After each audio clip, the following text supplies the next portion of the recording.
গোপালের সব প্রসাদ নিয়ে চলে গেছি, এগুলো তো প্যাকেট, এগুলো আছে গোপালের কাছে। আর ডোডোর বাবাকে বলেছিলাম নয় রসমালাই নয় জিলিপি এই টাইপের কিছু একটা এনো তুমি ওর জন্য। তো তাই ডোডোর বাবা এই যে এনেছে জিলিপি।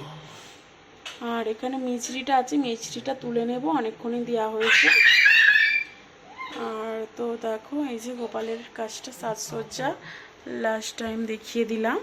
আর তো এখন গোপাল আজকে জেগে থাকবে, গোপালকে কাল সকালে ঘুম পাড়াবো। কাল সকাল থেকে ও এখন যতক্ষণ ঘুমোয় দুপুর অবধি ঘুমোবে।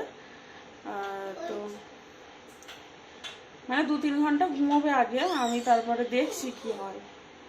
কালকে কালকে সকালে ওই যে ঘুম পাড়িয়ে দিলে হবে না, 7টার মধ্যে পুজো করতে হবে, কত তাড়াতাড়ি দেখি কি হয় ঠিক বুঝতে পারছি না। যাই হোক আজকে আপাতত মধ্যরাত অবধিও জেগে থাকবে, তারপরে দেখা যাবে। যদি ওকে শোয়ায় 2-2:30টার পরে শোয়ালে শোয়াতে পারি, এখন ঠিক বলতে পারছি না। তো চলো গোপাল শুভরাত্রি বলে দাও। দেখো আমার গোপাল তো শুভরাত্রি, শুভ জন্মাষ্টমী।